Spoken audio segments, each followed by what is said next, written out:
Ya, pemirsa, kembali lagi Hidup Sehat. Ini tadi adalah jenis-jenis kecap di dunia beserta negara penghasilnya, Dr. Haikal. Betul, dan tentunya cukup banyak negara yang suka mengkonsumsi kecap. Dan kita masih membahas tentang apa saja sih manfaat dan resiko kecap untuk kesehatan. Nah, Dok, ini ada juga anggapan bahwa kecap manis dan asin tidak baik untuk diet, menurunkan berat badan. Ini fakta atau mitos? Ini bisa fakta, bisa mitos, ya. Tapi kalau saya bilang lebih banyak mitosnya. Kenapa? Karena itu tadi orang makan kecap nggak berlebihan. Betul. Sekarang anggaplah dia kecap manis. 1 sendok makan itu kalorinya rendah, antara 8 sampai 12 kalori.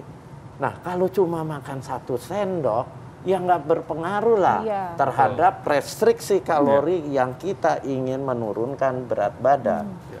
Tapi kalau dia memang makannya sekali makan 2 sendok makan pagi makan cemilannya ada kecap terus, ya kalau di total kalorinya jadi berlebih. Tapi porsi makannya kita atur lagi kalau orangnya sedang diet gitu. Malah justru kalau suka makannya jadi banyak, justru malah jadi menaikkan berat badan kan. Karena dia kan tadi saya bilang ini penyedap. Iya, betul banget. Menguat rasa, menambah rasa. Menambah rasa. Oke, dokter, ini fakta mitos berikutnya, dokter. Nah, katanya kecap manis atau asin ini memiliki kandungan anti alergenik, dokter. Nah, katanya ini baik untuk menangkal alergi. Ini fakta atau mitos? Nah, ini saat ini saya menjawab mitos. Kenapa? Karena penelitiannya yang saya baca itu hanya 1 penelitian. Penelitian lain nggak ada. Kita sebagai dokter kalau mau bilang ini sebagai anti alergenik harus mendapatkan bukti-bukti penelitian yang cukup banyak. Nah, kan justru saya bilang makan kecap itu bisa menimbulkan alergi. Kenapa? Karena si protein yang ada di kedelai, yang ada kalau kecap asin dari ikan, itu dengan proses pengolahan akan melepaskan zat namanya amino. Nah, amin ini yang akan merangsang terbentuknya zat pencetus alergi, apa? Histamin. Jadi hati-hati juga, ya justru dia bisa timbul alergi. Ya, jadi mitos, ya. Baiklah. Dok, ini juga ada Dok ya anggapan, kita tahu bahwa kan kecap ini kan rasanya manis, Dok ya, sweet, kecap manis. Dan karena manis sehingga mengandung gula yang cukup tinggi. Jadi tidak baik untuk penyandang diabetes. Harus hati-hati. Ini fakta atau mitos? Ini fakta kalau dia makan kecap manisnya berlebihan. Tapi kalau dia hanya 1 sendok makan sehari, ya nggak apa-apa. Boleh saja. Karena gulanya juga nggak terlalu tinggi, karbohidratnya juga nggak tinggi. Ya, orang diabetes buat bumbu masak aja gula pasir masih boleh. Ya, apalagi kecap ya. Apalagi dia sebagai kecap, sebagai tambahan penyedap. Tapi ya dikontrol, jangan berlebihan gitu. Dan tentunya mungkin kalau sebagai pengganti gula bisa dengan kecap, Dok ya, seperti bisa, itu ya. Bisa. Tapi ya jangan banyak-banyak. Apalagi orang diabetes kan, kita bicara membatasi asupan gula. Betul. Iya. Nah, kalau tadi kecap manis, sekarang kecap asin nih, Dok. Kenapa? Katanya nih kecap asin ini kan mengandung MSG dan katanya tidak baik untuk tubuh. Ini fakta atau mitos, dokter? Fakta. Bukan cuma bukan MSG-nya sebenarnya, tapi sodiumnya.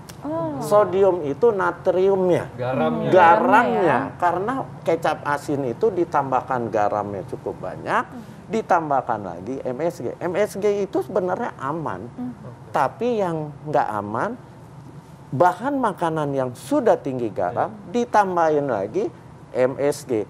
MSG kan singkatan monosodium glutamat, ada sodiumnya. Jadi garamnya akan semakin tinggi. Ini yang hati-hati. Walaupun dia penyedap, tapi kadar garamnya, natriumnya tinggi. Jadi waspadanya natriumnya justru ya, Dok. Apalagi natrium ini juga berfungsi sebagai pengawet juga, Dok ya. Nah, supaya awet, mau nggak mau dia kasih garamnya tinggi. Betul. Akibatnya kalau Anda makan tiap hari cukup banyak, itu sebenarnya Anda sedang investasi menimbun garam ya. hipertensi di kemudian Harus hari. hati-hati ya. Iya, Dok, ini juga ada suatu resep, Dok ya, yang sering digunakan oleh orang tua kita.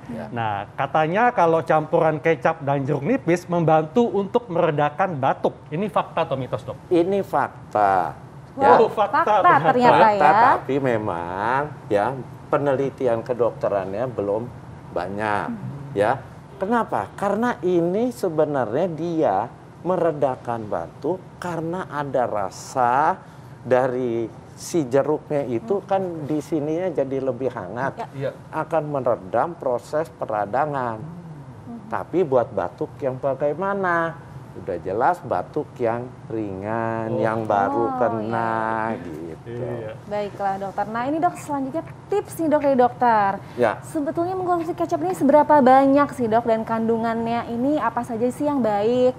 Bagaimana cara makannya supaya kita dapat tetap makan tapi nggak ada resikonya? Ya. Jadi sebenarnya kita menambahkan kecap itu buat penyedap, penguat rasa. Itu jangan berharap dia akan punya efek-efek bagi kesehatan tubuh. Karena kita makan kecapnya juga jangan banyak-banyak. Ya sehari paling 1 sendok makan. 1 sendok makan itu cukup 15 cc, 10-15 cc. Saya kira itu udah cukup. Jangan berlebihan, apalagi kecap asin. Garamnya jadi sangat tinggi yang akan masuk ke tubuh Anda. Suatu saat Anda akan terserang yang namanya hipertensi. Jadi termasuk juga hati-hati kalau kita suka mengkonsumsi sushi, dok ya? Ya, karena orang yang makan sushi, sashimi itu kecapnya, bumbunya itu, ya, itu sausnya campuran kecap asin, kecap manis, dan Anda nyelup si sashiminya sampai basah. Nah. Jadi intinya bijaklah dalam mengkonsumsi segala hal termasuk kecap, dok. Ya, dan ini penyedap. Betul, hanya penambah rasa. Baik dok, terima kasih untuk penjelasannya. Ya, sampai ketemu. Selanjutnya dokter Haikal, kita akan bahas suatu hal yang berhubungan dengan organ yang kecil tapi aduh kita bersyukur banget deh punya organ ini. Dan ini berkaitan dengan mata, tapi kacamata nih. Mungkin kita tahu bahwa kacamata fungsinya untuk mengoreksi penglihatan. Tapi apa saja manfaatnya? Kita akan simak sesaat lagi, tetap di Hidup Sehat.